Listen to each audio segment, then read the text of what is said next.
Mr. Speaker, the President of the United States.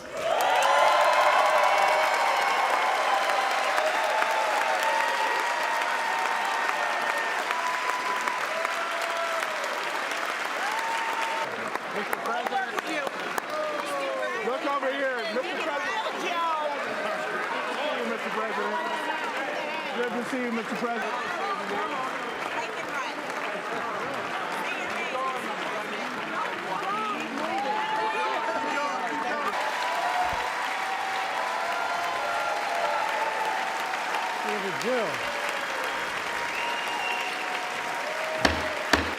Good evening. If I were smart, I'd go home now.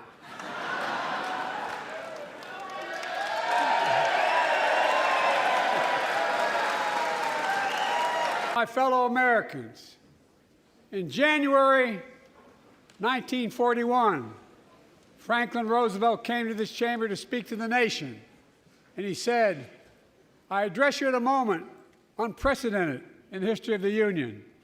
Hitler was on the march. War was raging in Europe. President Roosevelt's purpose was to wake up Congress and alert the American people that this was no ordinary time. Freedom and democracy were under assault in the world. Tonight, I come to this same chamber to address the nation. Now, it's we who face an unprecedented moment in the history of the Union. And yes, my purpose tonight is to wake up the Congress and alert the American people that this is no ordinary moment either. Not since President Lincoln and the Civil War have freedom and democracy been under assault at home as they are today. What makes our moment rare is that freedom and democracy are under attack both at home and overseas at the very same time. Overseas, Putin of Russia is on the march, invading Ukraine and sowing chaos throughout Europe and beyond. If anybody in this room thinks Putin will stop at Ukraine, I assure you he will not. Ukraine can stop Putin if we stand with Ukraine and provide the weapons that it needs to defend itself. That is all Ukraine is asking. They're not asking for American soldiers. In fact, there are no American soldiers at war in Ukraine, and I'm determined to keep it that way. It wasn't long ago when a Republican president named Ronald Reagan thundered, "Mr. Gorbachev, tear down this wall." Now,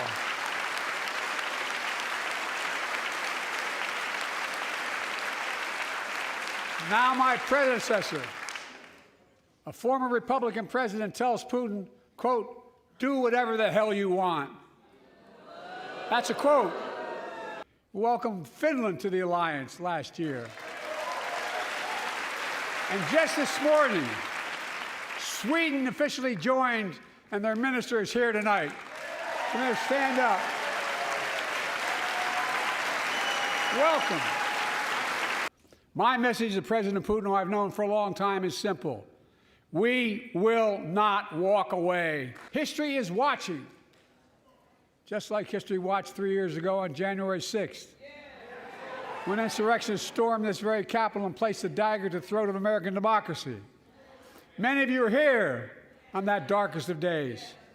We all saw with our own eyes the insurrectionists were not patriots. They'd come to stop the peaceful transfer of power, to overturn the will of the people. January 6th lies about the 2020 election and the plots to steal the election posed a gravest threat to U.S. democracy since the Civil War. But they failed. America stood. My predecessor and some of you here seek to bury the truth about January 6th. I will not do that. This is the moment to speak the truth and to bury the lies. Here's the simple truth. You can't love your country only when you win. Remember your oath of office of defending against all threats, foreign and domestic. Respect free and fair elections. Restore trust in our institutions.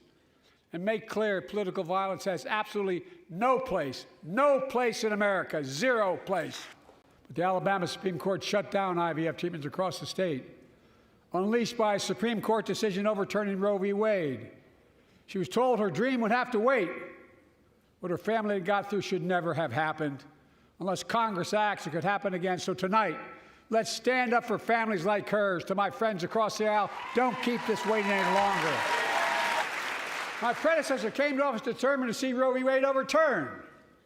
He's the reason it was overturned, and he brags about it. Look at the chaos that has resulted. Joining us tonight is Kate Cox, the wife and mother from Dallas. She's become pregnant again and had a fetus of a fatal condition. Her doctor told Kate that her own life and her ability to have children in the future were at risk if she didn't act. Because Texas law banned her ability to act, Kate and her husband had to leave the state to get what she needed. What her family got through should have never happened as well, but it's happening in too many others. There are state laws banning the freedom to choose, criminalizing doctors, forcing survivors of rape and incest to leave their states to get the treatment they need. It's a decision to overturn Roe v. Wade. The Supreme Court majority wrote the following, and with all due respect, justices, women are not without electoral power. Electoral or political power. You're about to realize just how much you're right about that. Before I came to office, the country was hit by the worst pandemic and the worst economic crisis in a century. Remember the fear, record losses. Remember the spikes in crime and the murder rate, raging virus that took more than 1 million American lives, of loved ones, millions left behind. A mental health crisis of isolation and loneliness. A president, my predecessor, failed the most basic presidential duty that he owes to American people, the duty to care. I think that's unforgivable. I came to office determined to get us through one of the toughest periods in the nation's history. We have. It doesn't make news, but in 1,000 cities and towns, the American people are writing the greatest comeback story never told. The pandemic no longer controls our lives. The vaccines that saved us from COVID are now being used to beat cancer, turning setback into comeback. That's what America does. That's what America does. My inherited economy is on the brink. Now our economy is literally the envy of the world. 15 million new jobs in just 3 years, a record, a record. Unemployment at 50-year lows. 16 million Americans are starting small businesses, and each one is a literal act of hope.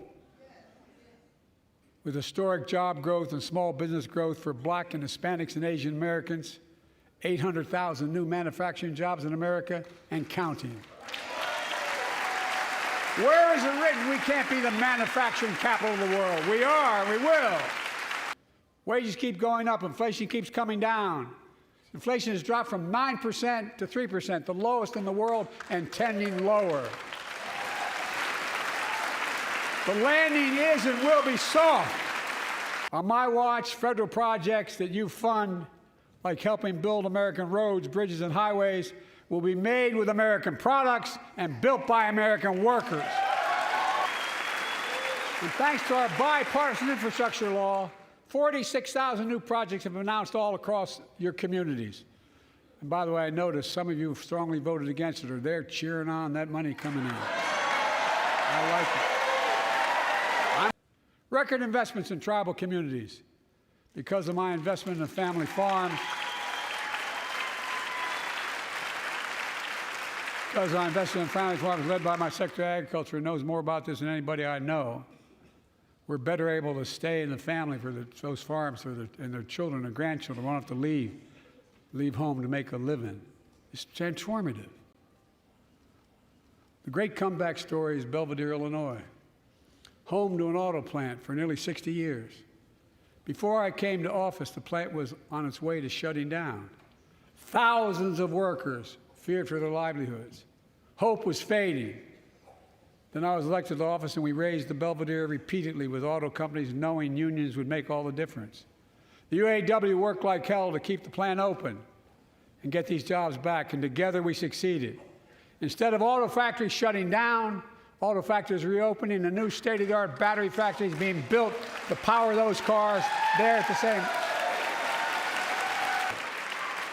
It's because of you America's coming back. It's because of you our future is brighter. It's because of you that tonight we can proudly say the state of our union is strong and getting stronger. I want to talk about the future of possibilities that we can build together. A future where the days of trickle-down economics are over and the wealthy and the biggest corporations no longer get all the tax breaks. And by the way, I understand corporations. I come from a state that has more corporations invested than every one of your states in the state of the United States combined. And I represented it for 36 years. I'm not anti-corporation, but I grew up in a home where trickle-down economics didn't put much on my dad's kitchen table. That's why I determined to turn things around so middle class does well. When they do well, the poor go way up and the wealthy still do very well. We all do well. Americans pay more for prescription drugs than anywhere in the world. It's wrong, and I'm ending it. Instead of paying $400 a month or thereabouts for insulin with diabetes, and it only costs $10 to make, they only get paid $35 a month now and still make a healthy profit. They enacted tax credits of $800 per person per year, reduce health care costs for millions of working families. That tax credit expires next year. I want to make that savings permanent. Women are more than half our population, but research on women's health has always been underfunded. That's why we're launching the first ever White House initiative on women's health research, led by Jill. I want to provide an annual tax credit that will give Americans $400 a month for the next 2 years as mortgage rates come down, to put toward their mortgages when they buy their first home or trade up for a little more space. Just for 2 years. Millions of renters were cracking down on big landlords who use antitrust law, who break antitrust laws by price fixing and driving up rents. I suspect all of you, want to give every child, a good start by providing access to preschool for 3 and 4 years old. I fixed 2 student loan programs that already existed to reduce the burden of student debt for nearly 4 million Americans, including nurses, firefighters, and others in public service. Such relief is good for the economy because folks are now able to buy a home, start a business, start a family. While we're at it, I want to give public school teachers a raise. I've been delivering real results in fiscally responsible ways. We've already cut the federal deficit. We've already cut the federal deficit over $1 trillion. I signed the bipartisan deal to cut another $1 trillion in the next decade. I'm a capitalist. If you want to make or can make $1 million or millions of bucks, that's great. Just pay your fair share in taxes. The last administration enacted a $2 trillion tax cut, overwhelmingly benefit the top 1%, the very wealthy and the biggest corporations, and exploded the federal deficit. They added more to the national debt than any presidential term in American history. Check the numbers. Folks at home, does anybody really think the tax code is fair? No. Do you really think the wealthy and big corporations need another $2 trillion tax break? No. I sure don't. I'm going to keep fighting like hell to make it fair. Under my plan, nobody earning less than $400,000 a year will pay an additional penny in federal taxes. Nobody, not one penny. The child tax credit I passed during the pandemic cut taxes for millions of working families and cut child poverty in half. Restore that child tax credit. No child should go hungry in this country. It's time to raise corporate minimum tax to at least 21%.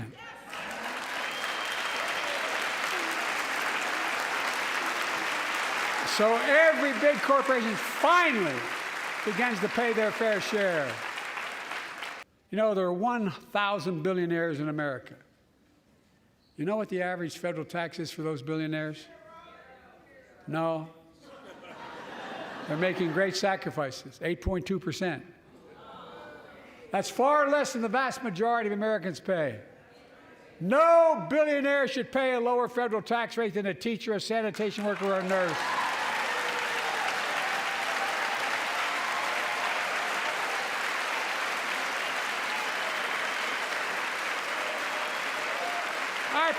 propose a minimum tax for billionaires of 25%, just 25%. You know what that would raise? That would raise $500 billion over the next 10 years.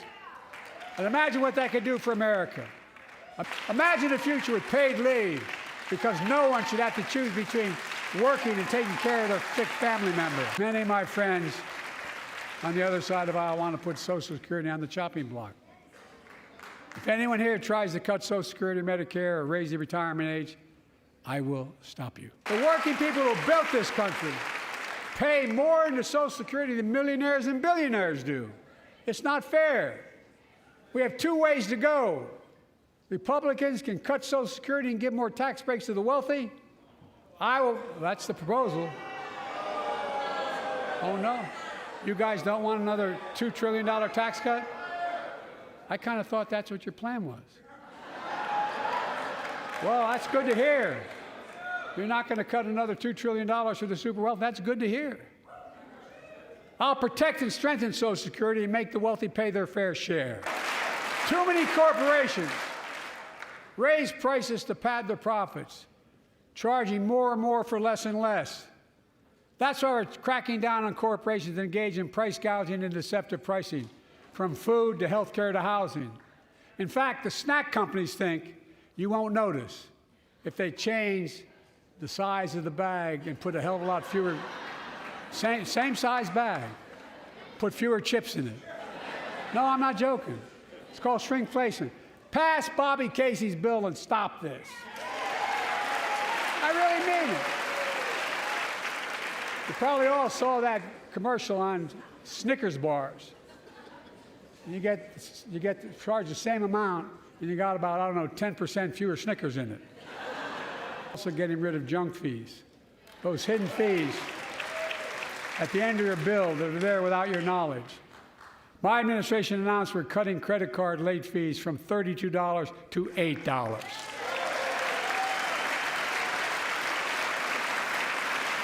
Banks and credit card companies are allowed to charge what it costs them to instigate the collection. And that's more a hell of a lot like $8 and 30-some dollars. They don't like it. The credit card companies don't like it. But I'm saving American families $20 billion a year with all the junk fees I'm eliminating. My administration has proposed rules to make cable, travel, utilities, and online ticket sellers tell you the total price up front, so there are no surprises. It mattered. In November, my team began serious negotiation with a bipartisan group of senators. The result was a bipartisan bill with the toughest set of border security reforms we've ever seen. Oh, you don't think so? Oh, you don't like that bill, huh? That conservatives got together and said it was a good bill? I'll be darned. That's amazing. That bipartisan bill would hire 1,500 more security agents and officers, 100 more immigration judges to help tackle the backload of 2 million cases, 4,300 more asylum officers, and new policies so they can resolve cases in 6 months instead of 6 years now. 100 more high-tech drug detection machines to significantly increase the ability to screen and stop vehicles smuggling fentanyl into America. That's killing thousands of children. This bill would save lives and bring order to the border. It will also give me and any new president new emergency authority to temporarily shut down the border when the number of migrants at the border is overwhelming. The Border Patrol Union has endorsed this bill. I'm told my predecessor called members of Congress and the Senate to demand they block the bill. He feels a political win. He viewed it as would be a political win for me and a political loser for him. It's not about him. It's not about me. I'd be a winner, not really.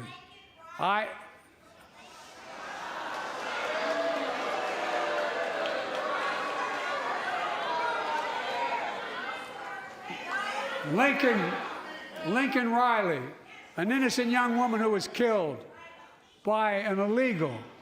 That's right. But how many of the thousands of people being killed by illegals? To her parents, I say, my heart goes out to you, having lost children myself. I understand. if we change the dynamic at the border. People pay these smugglers $8,000 to get across the border because they know if they get by and let into the country, it's 6 to 8 years before they have a hearing. And it's worth taking the chance of the $8,000. But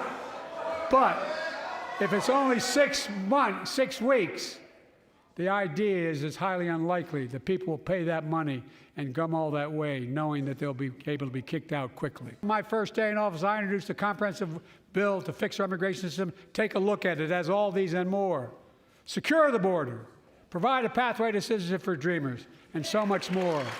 We're the only nation in the world with a heart and soul that draws from old and new.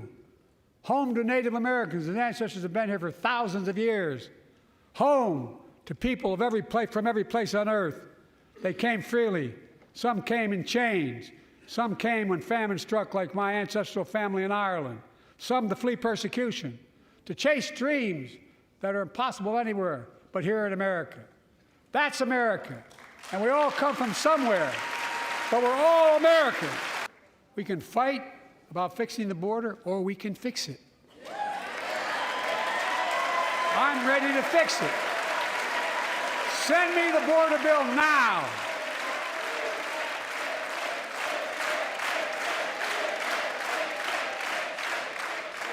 There are forces taking us back in time.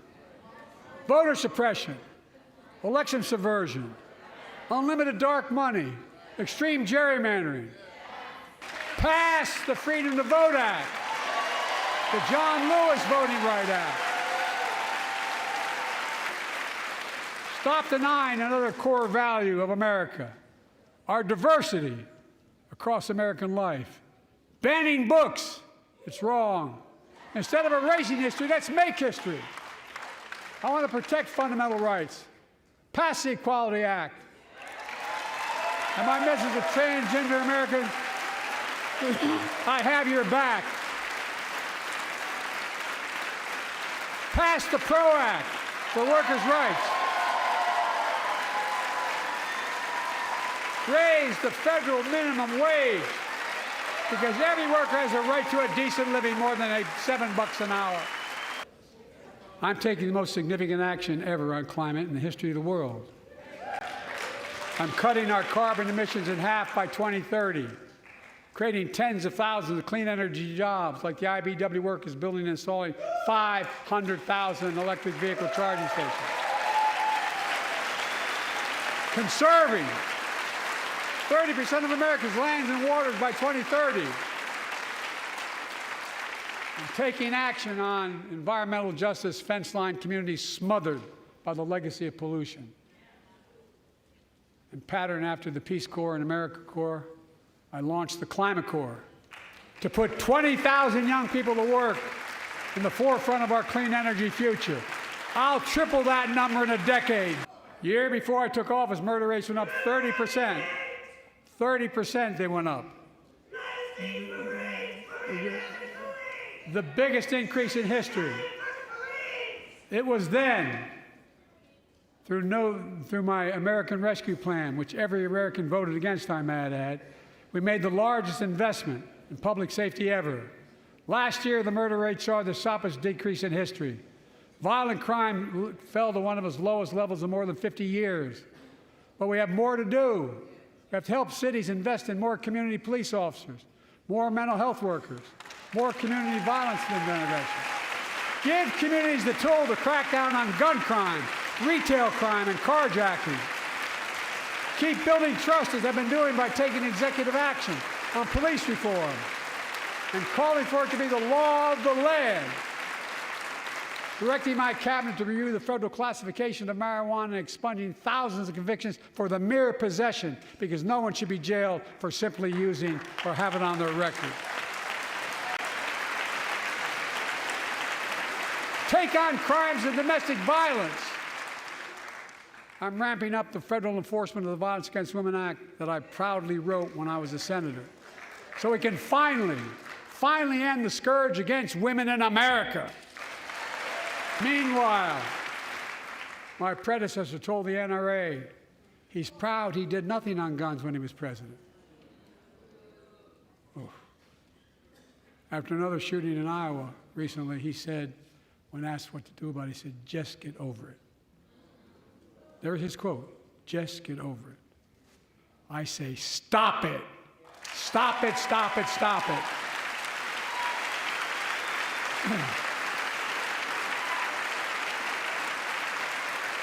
I'm proud we beat the NRA when I signed the most significant gun safety law in nearly 30 years because of this Congress.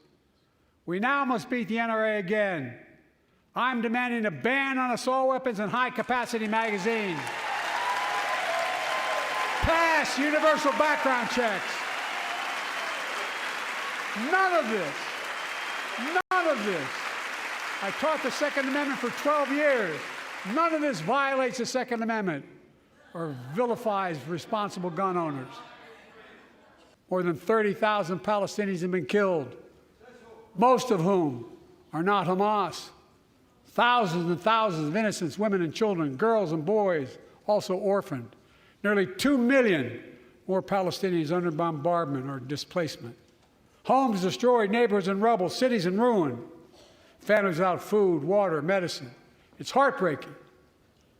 I've been working nonstop to establish an immediate ceasefire that would last for 6 weeks to get all the prisoners released, all the hostages released, to get the hostages home and ease the intolerable and humanitarian crisis and build toward an enduring, something more enduring. The United States has been leading international efforts to get more humanitarian assistance to Gaza. Tonight, I'm directing the U.S. military to lead an emergency mission to establish a temporary pier in the Mediterranean on the coast of Gaza that can receive large shipments carrying food, water, medicine, and temporary shelters. No U.S. boots will be on the ground. A temporary pier will enable a massive increase in the amount of humanitarian assistance getting into Gaza every day.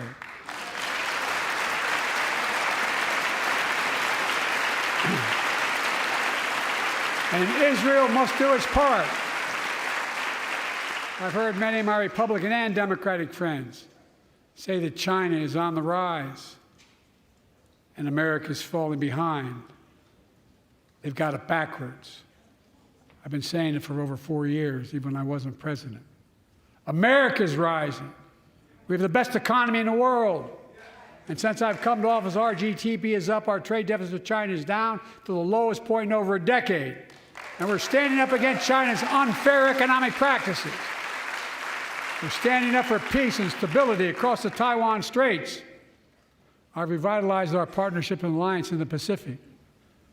India, Australia, Japan, South Korea, Pacific Islands. Passed bipartisan privacy legislation to protect our children online. Harness the promise of AI to protect us from peril. Ban AI voice impersonations and more. We owe it to ourselves to keep supporting our new health research agency called ARPA-H. And remind us that we can do big things, like end cancer as we know it, and we will. When you get to be my age, certain things become clearer than ever. I know the American story. Again and again, I've seen the contest between competing forces in the battle for the soul of our nation, between those who want to pull America back to the past and those who want to move America into the future. My lifetime has taught me to embrace freedom and democracy, a future based on core values that have defined America: honesty, decency, dignity, equality, to respect everyone, to give everyone a fair shot, to give hate no safe harbor. Now, other people my age see it differently.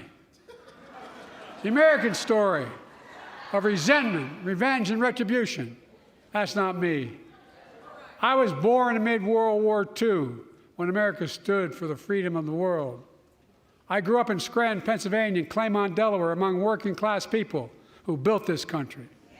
I watched in horror as two of my heroes, like many of you did, Dr. King and Bobby Kennedy, were assassinated. And their legacies inspired me to pursue a career in service. I left the law firm and became a public defender because my city of Wilmington was the only city in America occupied by the National Guard after Dr. King was assassinated because of the riots. And I became a county councilman almost by accident. I got elected to the United States Senate when I had no intention of running at age 29. Then vice president to our first black president. Now president to the first women vice president. Not a joke. And I've been told I'm too old. Whether young or old, I've always known what endures. I've known our North Star.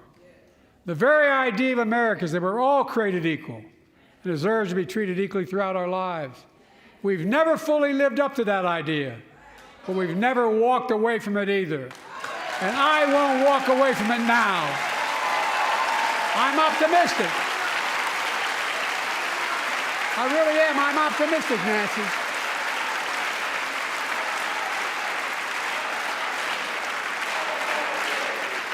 My fellow Americans, the issue facing our nation isn't how old we are, it's how old are our ideas. Hate, anger, revenge, retribution are the oldest of ideas. But you can't lead America with ancient ideas that only take us back.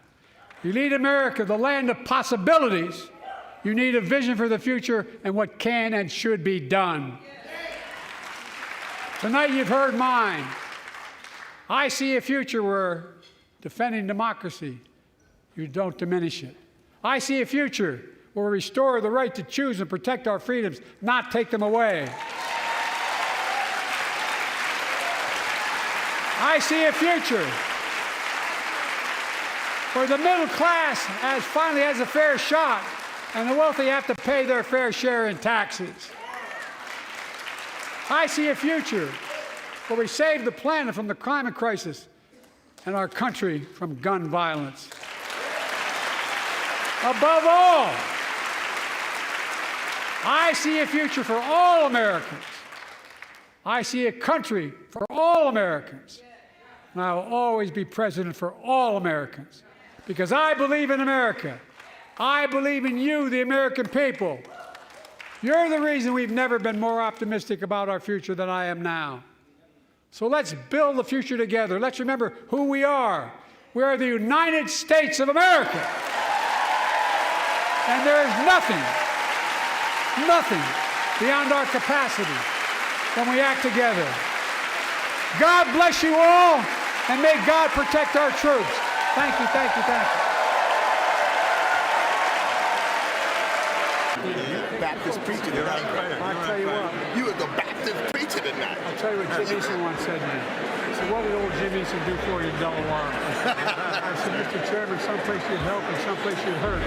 He looked at me and said, I'll come and campaign for you again, and whichever help you. That's why you were awesome. Come on now.